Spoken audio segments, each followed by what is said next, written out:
할렐루야. 오늘 예배의 자리에 나오신 여러분들을 주님의 이름으로 축복합니다.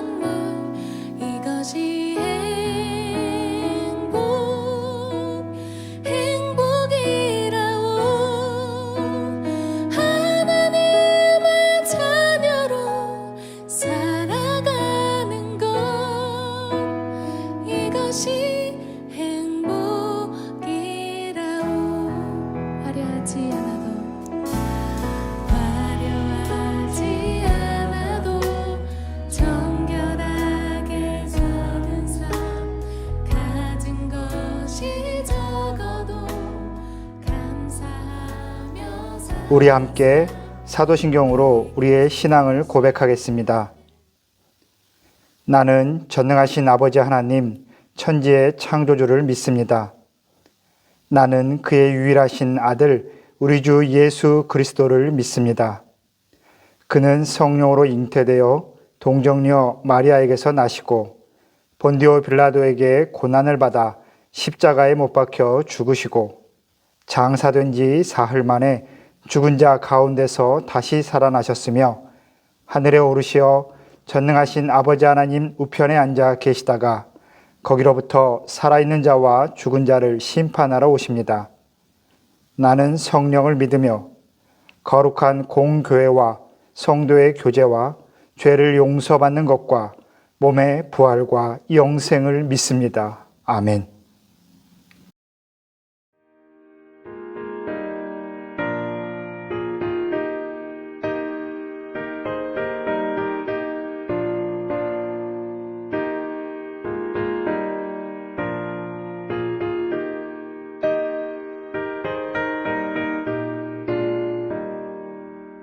신랑 되신 예수께서 다시 오실 때 밝은 등불 들고 나갈 준비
이 시간 우리 함께 마음을 모아 중보기도 하시겠습니다.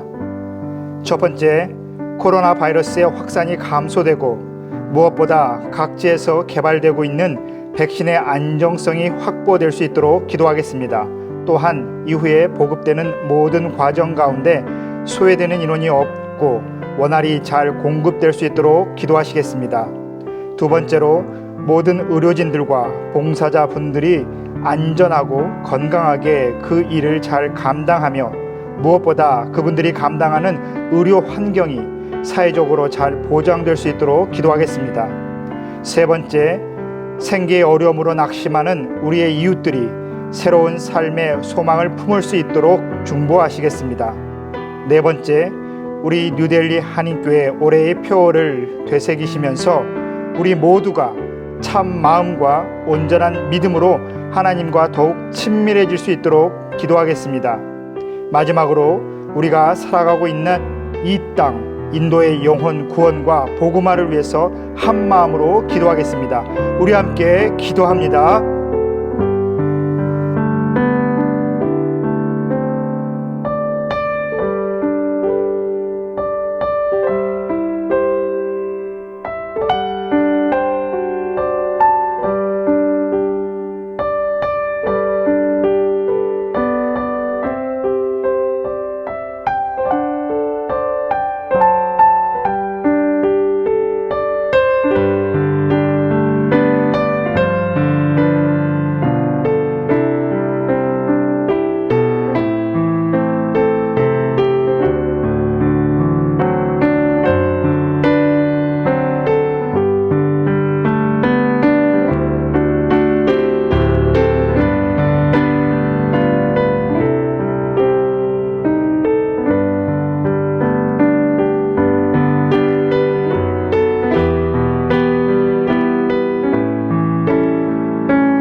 같이 기도하시겠습니다.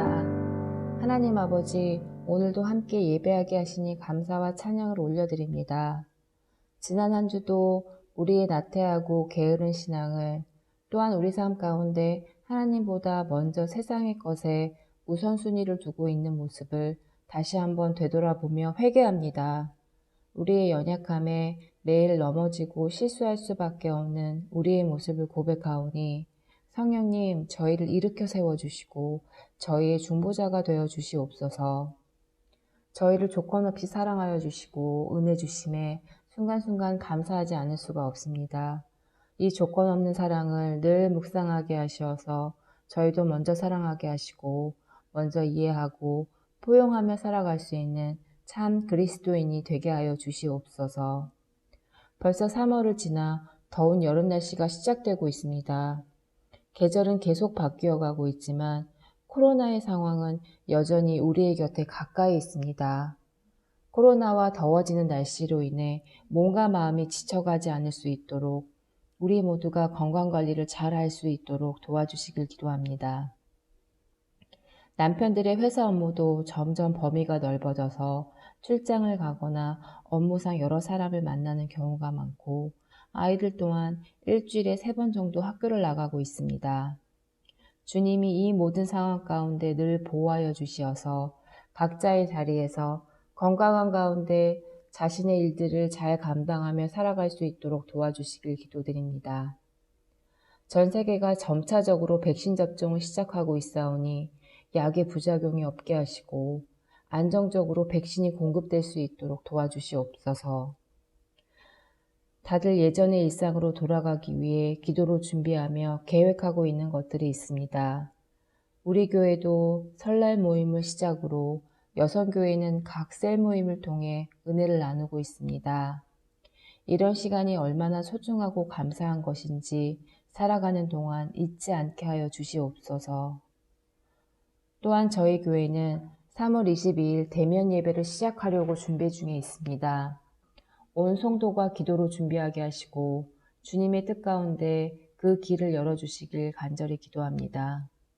목사님께서 준비하여 주신 아이들을 위한 축복의 기도문을 통해 부모님과 아이들이 감사하며 한마음으로 기도하게 하시고 하나님께 귀히 쓰임받는 구별된 아이들로 자랄 수 있도록 도와주시고 세상의 빛과 소금의 역할을 잘 감당하여 세상을 환히 밝히게 하여 주시옵소서. 아울러 어른들과 중학생 이상의 자녀들이 함께 잠언 성경 읽기와 필사를 하고 있습니다. 이 잠언의 말씀을 통해 지혜가 우리 삶으로 실천되는 역사가 있게 하여 주시옵시고 인도의 불우한 아이들과 인도의 복음화를 위해 사랑과 긍휼의 마음으로 중보할 수 있도록 도와주시옵소서. 우리 라보석 목사님을 위해 기도하오니 영육이 강건할 수 있도록 붙들어 주시고 늘 그 마음에 평안과 위로 주시길 기도합니다.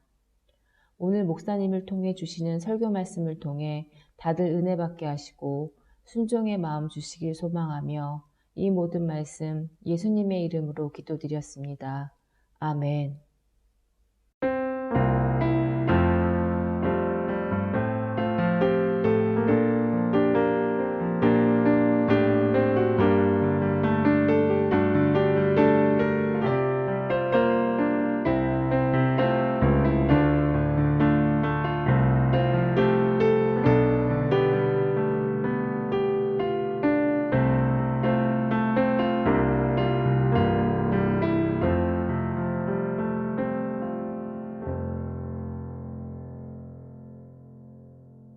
할렐루야. 사순절 넷째 주일 이 예배의 자리에 오신 여러분들을 주님의 이름으로 축복합니다. 오늘도 말씀에 앞서서 우리 함께 가슴에 손을 얹고 기도하겠습니다. 우리의 삶의 주인 되신 하나님 아버지, 우리가 살아가는 모든 자리에서 하나님을 주목할 수 있도록 믿음 주시고 또한 살아가는 모든 순간에서 하나님의 도우심을 경험할 수 있게 하여 주시니 감사합니다. 우리에게 허락된 삶의 자리에서 최선을 다할 때마다 그리스도인으로 살아가는 기쁨과 능력을 풍성히 누릴 수 있도록 도와주옵소서. 이제 말씀을 듣습니다. 말씀을 전하는 자나 듣는 자 모두의 죄와 허물을 십자가의 은혜로 덮어주시고 오직 하나님의 말씀만 살아있는 시간 되게 하여 주옵소서. 예수님의 이름으로 기도합니다. 아멘. 오늘 우리에게 주신 하나님의 말씀은 마가복음 1장 21절부터 28절까지의 말씀입니다. 제가 말씀을 읽겠습니다. 그들이 가버나움에 들어가니라. 예수께서 곧 안식일에 회당에 들어가 가르치시매 뭇 사람이 그의 교훈에 놀라니 이는 그가 가르치시는 것이 권위 있는 자와 같고 서기관들과 같지 아니함이로라. 마침 그들의 회당에 더러운 귀신 들린 사람이 있어 소리질러 이르되 나사렛 예수여 우리가 당신과 무슨 상관이 있나이까? 우리를 멸하러 왔나이까? 나는 당신이 누구인 줄 아노니 하나님의 거룩한 자니이다. 예수께서 꾸짖어 이르시되 잠잠하고 그 사람에게서 나오라 하시니 더러운 귀신이 그 사람에게 경련을 일으키고 큰 소리를 지르며 나오는지라. 다 놀라 서로 물어 이르되 이는 어쩌니냐? 권위 있는 새 교훈이로다. 더러운 귀신들에게 명한즉 순종하는도다 하더라. 예수의 소문이 곧 온 갈릴리 사방에 퍼지더라. 아멘. 할렐루야. 이 예배의 자리에 함께 하시는 모든 분들에게 우리 하나님의 평안이 풍성히 임하기를 다시 한번 축복합니다. 사람의 본성을 표현하는 여러 가지 말 중에 정치적인 동물이다라는 말이 있습니다. 사람은 특히나 남성들을 회자할 때에 두 사람만 모여도 그 안에 서열을 정하고 주도권을 가지려고 노력한다라고 하지요. 모임이 커지고 사람의 수, 단체의 규모가 커지게 되면 그 주도권은 권력 또는 권위로 표현하게 됩니다. 권력과 권위는 비슷한 듯하지만 조금 다른 의미를 가지고 있지요. 권력은 물리적인 배경을 가지고 다른 사람에게 약간 강요되는 느낌이 있는 반면에 권위는 자연스럽고 좀 더 포괄적인 의미, 그러한 배경을 기반으로 하고 있습니다. 우리 예수님께서는 창조주의 권력을 갖고 계시지만 그 권력으로 우리를 강압적으로 굴복시키지 않으셨습니다. 예수님께서 우리를 제자로 또 믿음의 자리로 부르실 때는 늘 먼저 와서 보라, 나에게 오라, 따라와라, 내가 살아가는 삶의 길 가운데에 너도 들어와서 함께 살아내라 라고 권면하십니다. 그때에 우리는 예수님께서 보여주시는 삶의 모습, 우리 인간 사회에서 경험할 수 없는 사랑의 극치와 또한 선함의 최고 경지를 경험하게 되면서 그 예수님의 삶에 감동하게 되죠. 그래서 우리가 주님을 따라가는 것은 예수님의 권력, 그 권위에 눌려서 억압된 채로 끌려가는 것이 아니라 늘 순종하며 자발적으로 예수님의 그 부르심에 응답하게 되는 것입니다. 오늘은 바로 그 예수님께서 가지신 영적인 권위에 대해서 말씀을 통해 좀 더 살펴보려고 합니다. 오늘 본문의 앞쪽에 보면 우리가 2주 전에 설교를 통해서 본 것처럼 4명의 제자를 부르신 후에 가버나움에 있는 회당으로 들어가셨습니다. 회당이다 라고 하는 것은 바로 유대 사회의 지역 교회를 의미합니다. 바벨론 포로 기간 중에 디아스포라 유대인들에 의해서 세워지기 시작한 것이 바로 이 회당인 것인데, 많은 이들이 성전이 있는 예루살렘까지 늘 쉽게 찾아갈 수 없기 때문에 자신이 사는 그 지역에, 그 동네에 회당을 세워 하나님의 말씀을 듣고 신앙생활을 하게 되는 것이지요. 그렇게 해서 시작된 회당은 유대인들이 살게 되는 모든 거주 지역마다 빠짐없이 세워지게 됩니다. 당시의 역사를 살펴보면 유대인들은 어느 곳에 가든지 자신이 살 집을 짓기도 전에 먼저 회당을 지어 예배를 시작했다고 합니다. 그만큼 회당은 유대인들에게 삶의 중심이 되는 공간이었습니다. 유대인들은 이 회당에 모여서 안식일에 예배를 드리고 또한 말씀을 들었습니다. 또 평소에는 일상에서의 모든 시시비비를 가리는 재판장으로도 사용되었지요. 보통은 아주 작은 규모, 성인 남성이 옹기종기 정말 다닥다닥 붙여서 몇십 명 정도, 40~50명 정도 들어갈 정도의 공간이 아니었나 추측하고 있습니다. 그리고 이 회당을 관리하는 책임자를 회당장이라고 부릅니다. 성경에 여러 회당장의 이름이 기록되어 있는데, 이 회당장은 예배를 주관하고 성경 봉도 또한 기도를 담당하는 사람이었습니다. 보통 한 회당에 10명의 회당장이 있고 그 10명 중에 가장 원로가 되는 3명 정도의 원로가 바로 회당장의 임무를, 그 직분을 맡게 되었지요.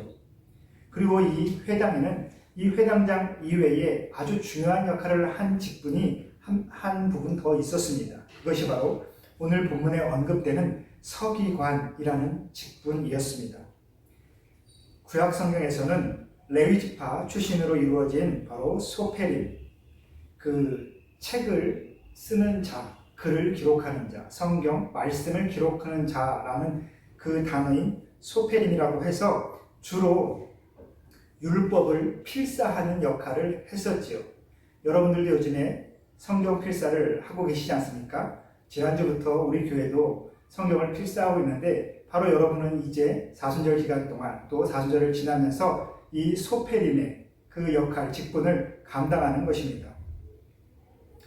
그렇게 율법을 필사하는 역할을 하던 서기관들이 바벨론 포로기 이후에 바로 흩어졌던 그 성경 사본들을 모으고 또한 여러 구전으로 전승되어 온 그 율법들을 기록하게 되면서 그 기록된 내용을 가르치는 역할까지 감당하게 되었습니다.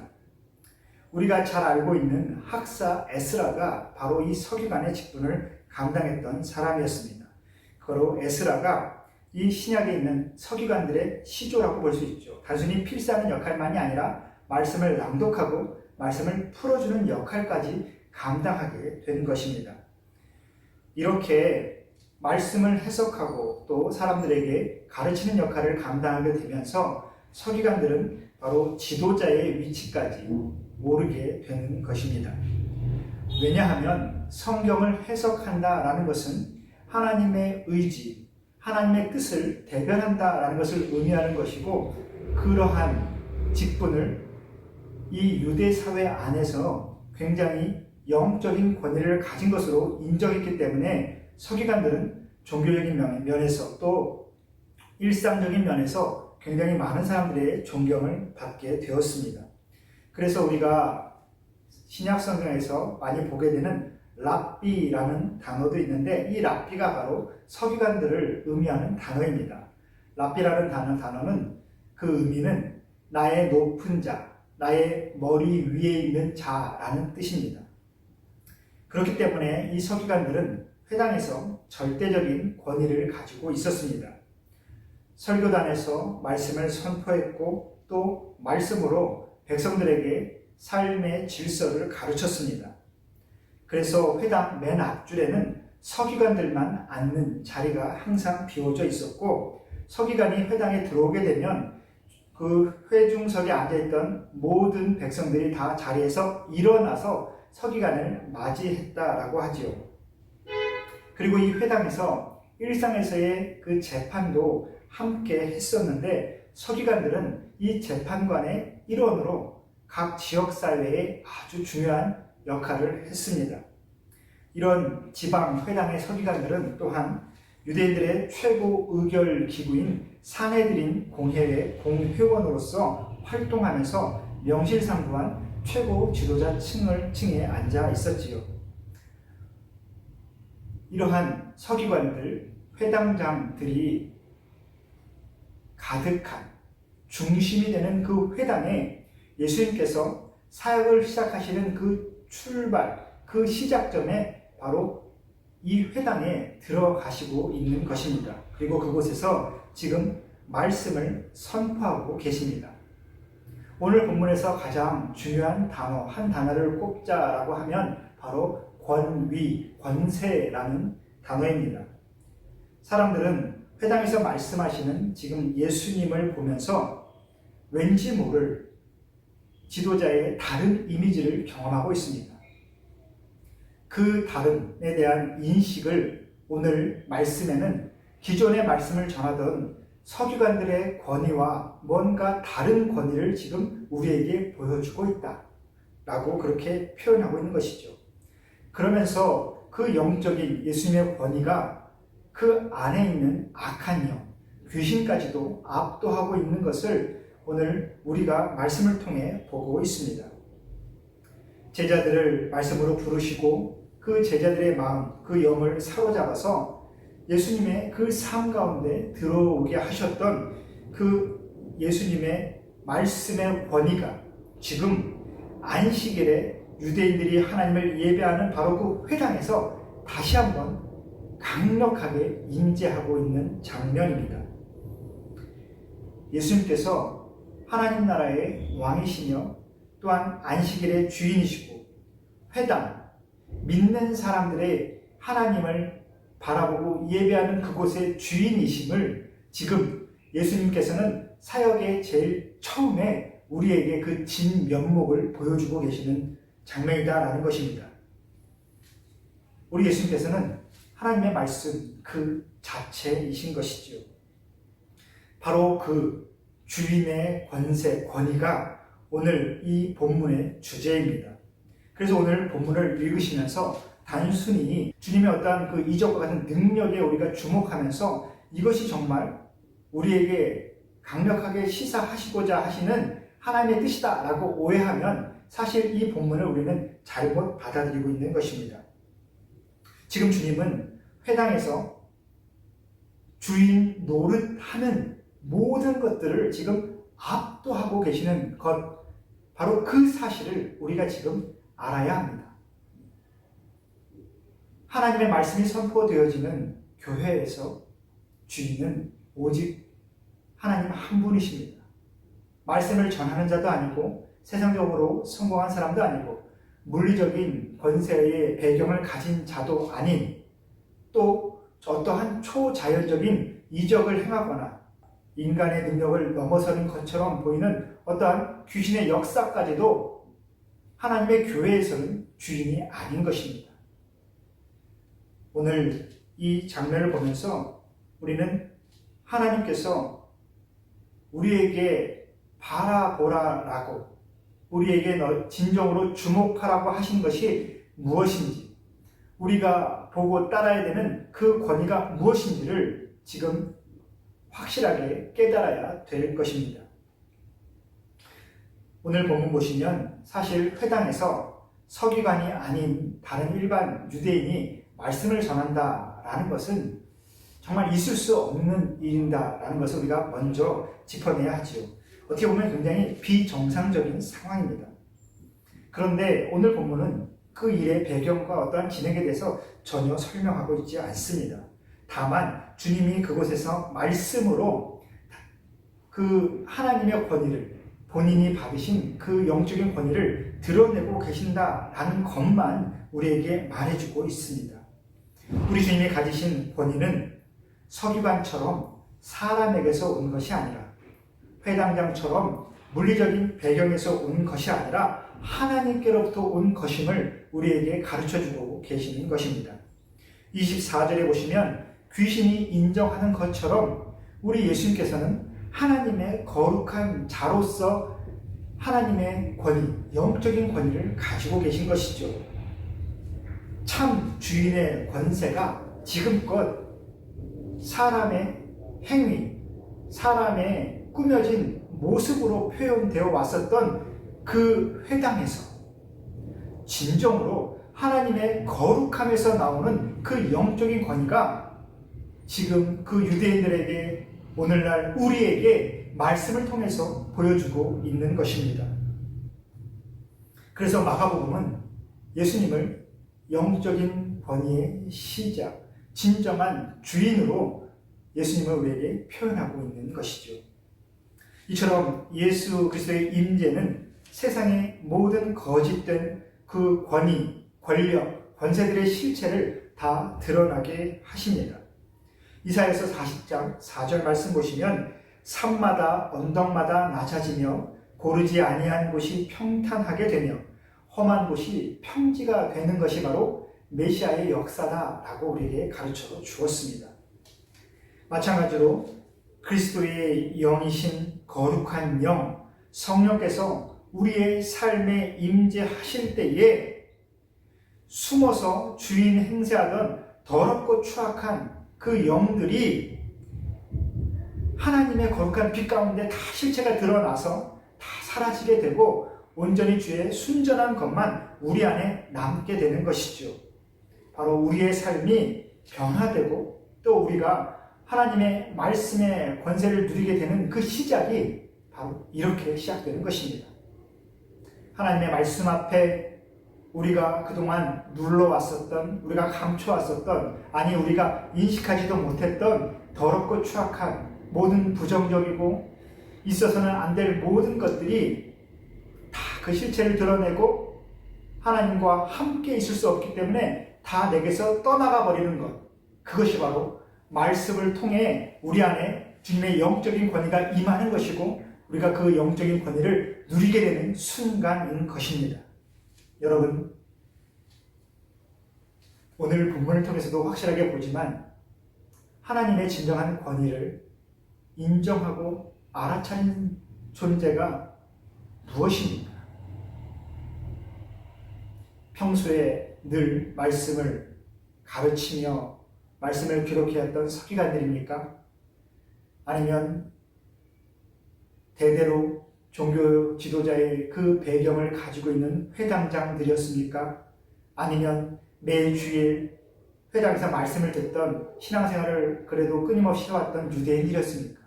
누가 예수님의 영적인 권위를 먼저 알아봤을까요? 네, 바로 더러운 영, 귀신들이었습니다. 하나님의 말씀 앞에, 하나님의 임재 앞에 먼저 반응한 것은 바로 귀신이었죠. 영적인 존재니까요. 예수님의 교훈을 받은 회당의 유대인들은 어떠한 반응을 보였는가? 오늘 22절 말씀 보시면 놀랐다라고 표현되어 있습니다. 여기서 놀랐다라는 이 동사 에크플레소는 단순히 깜짝 뭔가 이렇게 놀랐다라는 표현, 단지 그것만을 가르치는 것이 아니라 바로 충격을 받았다라는 것을 의미하고 있습니다. 에크플레소의 의미는 뭐냐면 무언가를 때려서 큰 충격이 지금 진동처럼 울리는 상태, 그것이 바로 에크플레소. 근데 그 상태가 바로 지금 예수님의 말씀을 들은 유대인들의 상태라는 것입니다. 주님의 말씀이 좀 굉장히 신선하고 뭔가 교훈적이고 평소에 못 들어본 아주 새로운 감동을 주는 얘기를 해서 그렇게 놀랐던 것이 아니라 선포되어지는 하나님의 말씀 그 자체에서 자신도 모르는 사이에 그 권위에 압도되어 놀랄 수밖에 없었다라는 것을 지금 우리에게 알려주고 있습니다. 여러분, 하나님의 말씀은 그런 것이지요. 우리에게 유익을 주고 힘과 위로를 주는 말씀인 것은 분명하지만 분명한 것은 하나님의 말씀 앞에 가까이 나아가는 자는 자신의 속 사람을 볼 수 있게 되어 있습니다. 자신의 본성을 깨달아 알 수 있게 되는 것이 바로 하나님의 말씀의 빛을 온전히 쐴 때다라는 것입니다. 그래서 여러분, 우리가 보기에 도덕적으로 훌륭하고 윤리적으로 굉장히 올바르고 세상적으로 아주 은혜를 많이 받아 보이는 아주 성공하신 분들도 말씀에 깊이 침잠하고 기도의 자리에서 자신의 영을 하나님 앞에 온전히 집중했을 때에 눈물이 흐르고 벅찬 감동에 하나님 앞에 엎드릴 수밖에 없는 것이 바로 말씀을 통해 하나님의 영적인 권위를 경험하기 때문에 그런 것이죠. 여러분, 그러한 은혜를 반드시 항상 늘 누리시기를 주의 이름으로 축복합니다. 오늘 본문에는 주님께서 어떠한 말씀을 하셨는지 전혀 기록되어 있지 않습니다. 왜냐하면 오늘 본문의 초점은 말씀의 내용이 아니라 그 권위 있는 주님의 말씀에 대한 반응이었기 때문에 그렇습니다. 사람들이 충격을 받고 귀신들이 정체를 드러내며 소리를 지르고 막 떠나가고 있습니다. 그래서 귀신들이 예수님의 본 모습을 먼저 분별하게 되었고 사람들은 무언가 새로운 일, 지금까지와는 없었던 무언가 다른 일들이 지금 내 삶에 벌어지고 있구나라는 것을 확실하지 않지만 어렴풋하게나마 지금 경험하게 되는 것입니다. 24절 보시면 귀신이 나는 당신이 누구인 줄 안다 라고 지금 말하고 있습니다. 그러면서 그곳에 있는 누구도 알지 못하는 예수님이 나사렛 출신이다 라는 그 사실까지도 귀신이 먼저 고백하고 있는 것입니다. 그러면서 결정적으로 뭐라고 표현합니까? 예수님께서는 하나님의 거룩한 자이시다라고 사람들 앞에서 귀신이 먼저 고백하고 있습니다. 하나님의 거룩한 자, 구약 성경의 유래에 따르면 바로 메시아를 의미하는 것이고 거룩한 영, 바로 성령, 하나님께서 임한 자가 바로 하나님의 거룩한 자인 것이죠. 더러운 영이 거룩한 영을 알아보고 있으면서 이렇게 영적인 세계에서 온전한 분별의 역사가 일어나고 있습니다. 오늘 본문에서 귀신을 단순히 그냥 고스트, 하나의 영, 귀신이라고 표현하지 않고 좀 더 구체적으로 더러운 귀신이다 라고 표현하는 것에 우리는 다시 한번 주목해야 합니다. 더러운 귀신, 문자적으로는 더러운 영이라고 표현할 수 있겠죠. 근데 마귀를 표현하는 유대인의 원래 단어는 바로 더러운 영입니다. 영, 이 더럽다라는 것은 부정하다라는 형용사인데 아카사르토스라고 해서 이 단어는 마가복음 전체에 한 번도 어떠한 물리적인 더러움을 뜻하는 단어로 쓰이지 않았습니다. 단지 하나, 마귀와 그 수종드는 귀신을 향해서 선포되어질 때, 저게 바로 더러운 영이다 라고 지칭하게 될 때, 그때 유일하게 쓰여진 단어가 바로 이 단어입니다. 하나님께서 우리에게 말씀하시는 영적인 세계에는 중간이란 없습니다. 바로 더러운 영과 오직 성령밖에 안 계시지요. 그래서 성령이 오염되어 타락한 그리스도인이 되는 것이 아니라 온전히 더러운 영에 감동되거나 성령에 감동되는 것, 두 가지 삶의 양상만이 우리에게 보여지는 것입니다. 그리고 이 거룩한 영이 부어진 분이 바로 하나님의 거룩한 자, 메시아인 것입니다. 그래서 우리 주님이 우리를 십자가를 통해서 하나님과 화목하게 하여 주시고, 그런 우리 안에 성령을 부어 주실 때에 우리는 바로 그때 비로소 주님의 영적인 권위를 맛보아 알 수 있는 것이지요. 그래서 저와 여러분도 하나님의 자녀된 권위를 가진 바로 거룩한 백성, 성도, 우리 교회의 큰 방향, 목회 방향인 하기오스, 거룩한 백성으로서의 삶의 길을 우리는 갈 수 있고 가야 되는 것입니다. 여러분, 우리가 그리스도 안에 있을 때에, 하나님의 말씀 안에 있을 때에 우리 안에 놀라운 하나님의 권위가, 권세가 부어지게 되어 있습니다. 그건 우리가 노력해서 누리고 노력해서 받게 되는 것이 분명히 아니지요. 예수님을 믿음으로 받을 수 있고 예수님을 인정하고 따라감으로 누릴 수 있는 것이 바로 이 영적인 권위, 권세입니다. 그런데 이것을 귀신이 먼저 알고 반응하고 있습니다. 더러운 영은 주님이 회당에 들어서시자마자 그가 어디 출신이고 누구인지 하나님의 거룩한 자라는 그 사실을 바로 알아채고 있습니다. 그리고 예수님께서 자신들을 멸하실 수 있는 권세가 있다는 것도 이미 알고 있는 것이죠. 그래서 주님을 향해 먼저 말을 겁니다.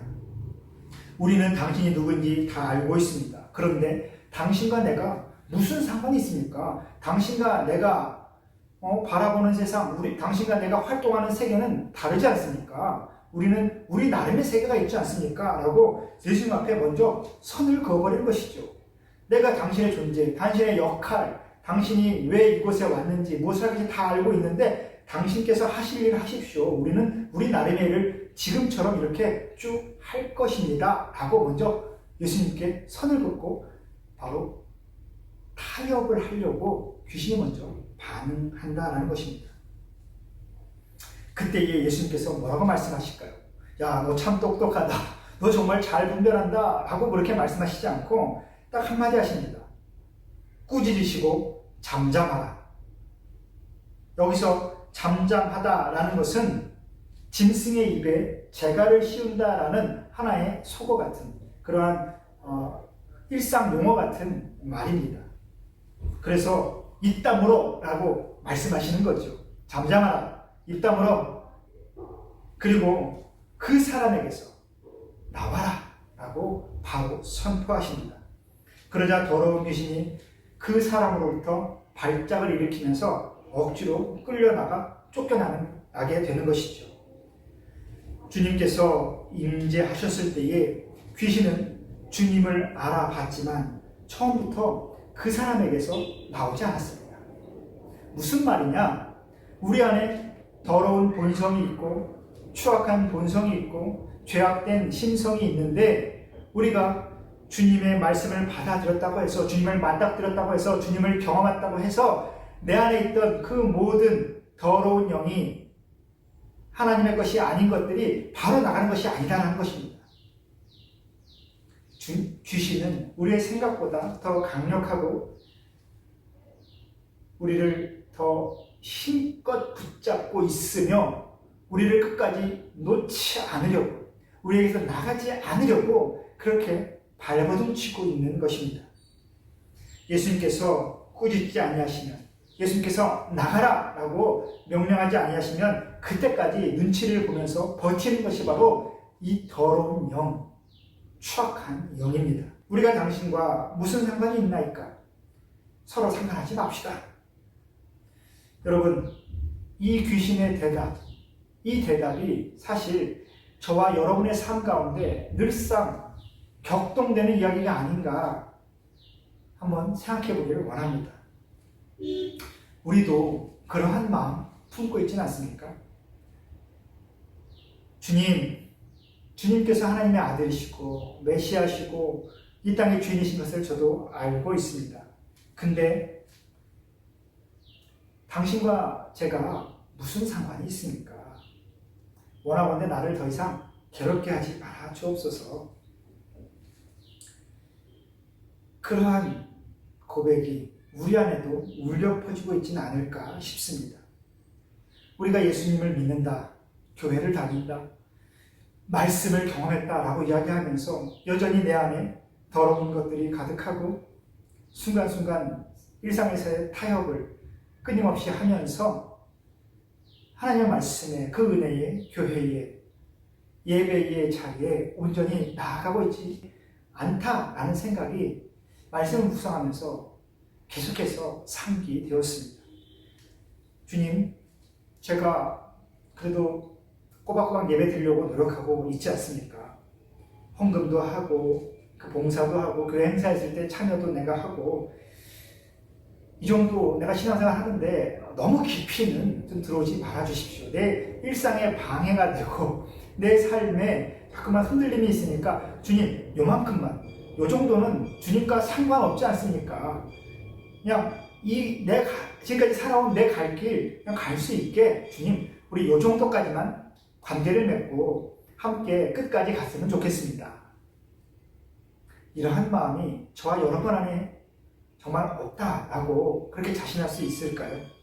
여러분, 오늘 말씀을 통해서 보면 그 모든 것들은 우리의 약함 때문에 하는 것이 아닙니다. 바로 더러운 영이, 바로 귀신이, 추악한 것들이 우리 안에서 예수님과의 관계를 끊임없이 단절시키고자 노력하기 때문에 그렇다라는 것입니다.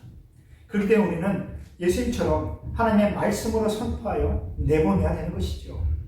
주님, 제게 영적인 권위를 주옵소서. 내 안에 모든 부정적인 것들아, 더러운 것들아 물러가라. 정말 담대하게 선포해야 됩니다. 예수님에 대해서 아는 것이 중요한 것이 아니라 예수님과 관계를 맺고 예수님과 삶의 모든 길 가운데 내 삶의 모든 이해의 관계까지도 예수님과 함께 하겠다라는 그 결단까지 있어야지만 우리는 온전히 하나님의 말씀을 경험한 것입니다. 주님은 우리의 일부분, 우리 삶의 일부분, 내 마음의 일부분, 내 생각의 일부분만을 주관하시는 분이 아니라 나의 전부를, 내 영과 혼과 육을 모두를 주장하시는 분이, 모든 주권을 가지고 계신 진정한 주인이 바로 예수님이시기 때문에 바로 그렇습니다. 이 예수님의 권위가 내 안에서 또한 내가 살아가는 자리에서 온전히 회복될 때에 우리는 하나님 나라의 그 삶을 경험할 수 있게 됩니다. 사랑하는 성도 여러분, 주의 영이 계신 곳에 참된 자유함이 있습니다. 하나님의 말씀이 온전히 경험되는 곳에 삶의 모든 굴레로부터 벗어나는 진정한 자유가 있다는 것입니다. 사랑하는 성도 여러분, 우리 주님과 정말 상관 있는 삶을 살아가시기를 권면합니다. 여러분이 주님의 것임을, 여러분의 전부가 우리 주님의 것인 것을 정말 잊지 마시고 온전히 믿으시기 바랍니다. 주님에 대해 내가 알고 있고 주님이 어떤 분이신지, 어디서 오셨는지, 앞으로 어떤 역할을 하실 건지, 어떤 것을 원하시는지 내가 알고 있다손 치더라도 그 아는 것이 중요한 것이 아니라 그 말씀에 순종하여 주님의 삶과 온전히 관련이 맺어지는 것이 중요하다라는 그 진리를 우리는 다시 한번 일깨워내야 된다는 것입니다. 누구보다 말씀에 대해 잘 아는 서기관들이 지금 예수님을 대적하고 있습니다. 그리고 한 번도 들어보지 못했던 진정한 말씀의 권위를 경험한 유대인들도 그 생소함에, 그 낯선 것에, 그리고 지금까지의 안위를 버리기 싫은 그 욕망 때문에 예수님을 거부하는 것을 우리는 이제 말씀을 통해서 계속해서 보게 될 것입니다. 여러분, 순종하지 않는 사람들, 그저 놀라기만 하고 신선하다고 생각하고 참 좋다, 따라갈 만하다, 권위 있는 이야기 같다 라고 인정만 하면서 온전히 삶으로 반응하지 않는 사람들이 결국 어떠한 일을 했느냐? 예수님을 십자가에 못 박았습니다. 진정으로 삶으로 주님과 맺어지지 않는다면 우리의 삶 역시 이렇게 결국 예수님을 등지는 삶으로 갈 것이 너무나 뻔한 사실인 것이죠. 우리 주님의 다스림 앞에 우리가 가져야 될 진정한 반응은 무엇일까요? 그것은 단순히 놀라는 것이 아니라 바로 하나님의 말씀을 즐거워하고 하나님과 함께함에 대하여 기뻐하는 것이죠. 그것은 여러 가지 모습으로 나타나게 되어 있습니다. 제일 먼저는 바로 찬송이라고 볼 수 있습니다. 우리의 영이, 우리의 감정이 상황과 환경에서 벗어나 온전히 기쁨을 누리게 되는 것. 그래서 내 입술에서 나도 모르게 그 기쁨과 그 즐거움과 그 행복감이 새어 나오는 것. 그것이 바로 찬양, 찬송입니다. 그리고 또한 주의 말씀을 날마다 되새기는 것, 마음에 새기는 것, 내 생각에, 내 손에, 내 삶의 모든 자리에 거룩한 발걸음을 남기는 모든 것이 바로 주님과 함께 삶이 연관되는 모든 모습들입니다. 여러분, 우리의 시대가 많이 악하다라고 말들 합니다. 하지만 여러분, 그 악한 세대를 이기는 것은 바로 우리 자신밖에 없습니다. 여러분의 자녀에게, 우리의 다음 세대에게 어떠한 세상을 물려주시겠습니까? 어떠한 교회를 물려주시겠습니까? 어떠한 가정을 물려주시겠습니까? 나는 이만큼 살아왔는데 내가 경험한 세상은 이런 좋은 점도 있었는데 너희는 이제 경험하지 못하게 됐구나. 참 아쉽다, 안타깝다. 그렇게만 일러주시겠습니까? 아니면 여러분의 자녀에게 내가 이만큼 세상을 선하게, 이만큼 세상을 이롭게 노력해왔는데 이제 너희는 내가 지금까지 노력해왔던 이 다음부터 조금만 더 쌓아가라. 그래서 내가 지금까지 해온 이 모든 것들을 너희가 온전히 누려라. 내가 이만큼 너희를 위하여, 다음 세대, 내 자녀를 위해서 이만큼 했었다라고 한번 그렇게 자신 있게 보여주시기를 원하시겠습니까? 어떤 것을 선택하시겠습니까?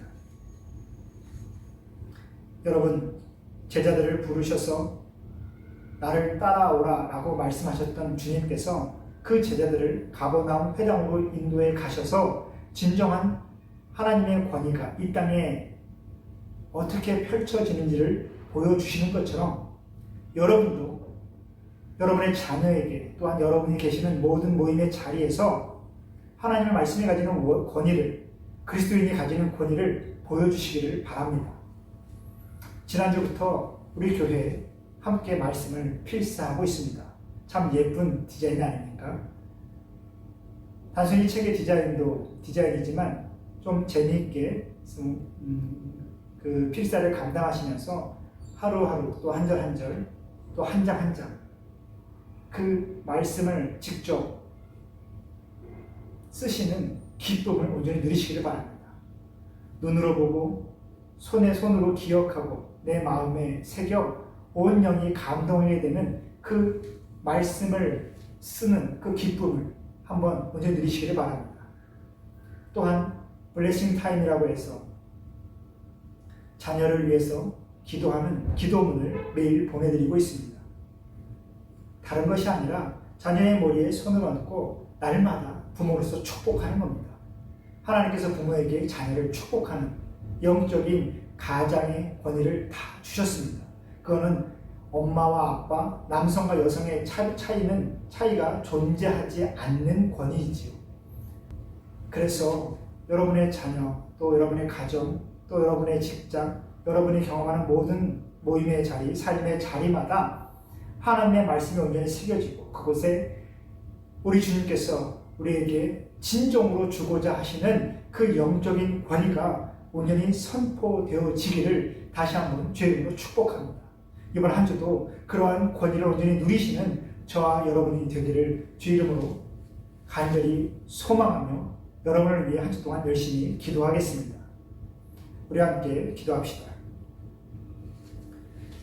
우리의 삶의 주인 되신 하나님 아버지, 어느덧 사순절도 넷째 주를 맞이하였습니다. 이 사순절 기간 동안 우리 주님께서 살아내신 십자가의 삶을 묵상하며 부활의 기쁨과 구원의 은혜를 깊이 누리는 우리 모든 성도들이 될 수 있도록 도와 주옵소서. 지난주부터 청소년 이상의 모든 성도가 잠언 말씀을 필사하고 있습니다. 또한 날마다 부모가 자녀의 머리에 안수하며 축복 기도하는 블레싱 타임을 가지고 있습니다.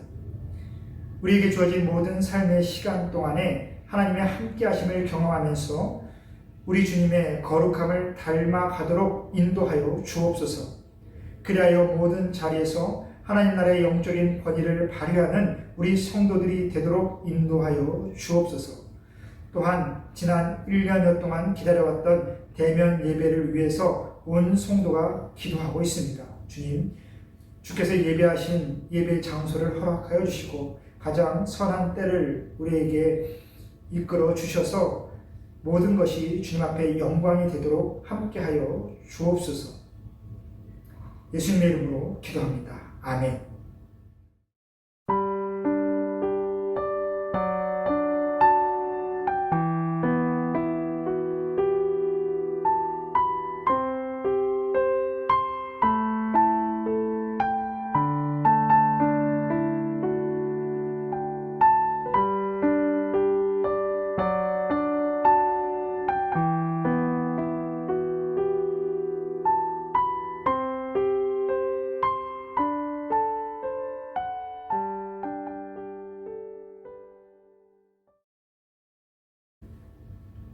사랑과 은혜가 풍성하신 하나님 아버지, 오늘도 주님 앞에 자신의 힘을 다해 나올 수 있게 해주시니 감사합니다. 믿음으로 봉헌하는 우리 성도들의 삶을 주목하여 주시고 기도하는 그 손마다 한없는 사랑의 복을 허락하여 주옵소서. 참으로 어려운 시기를 지나고 있지만 우리 성도들의 가정을 안정시켜 주시고 미래에 대한 소망으로 오늘 하루하루를 힘있게 살아가게 해주시니 감사합니다. 우리 모든 성도님들 가정과 셀, 또 믿음 안에서 모이는 모든 자리, 삶의 모든 상황 가운데 주어진 모든 자리에서 화목함과 평안함을 풍성히 누리도록 주님 은혜를 베풀어 주옵소서. 오늘 드린 이 귀한 헌금이 우리 교회를 든든히 세우고 우리의 이웃과 지역을 섬기는 데 잘 쓰이도록 인도하여 주옵소서. 예수님의 이름으로 기도합니다. 아멘.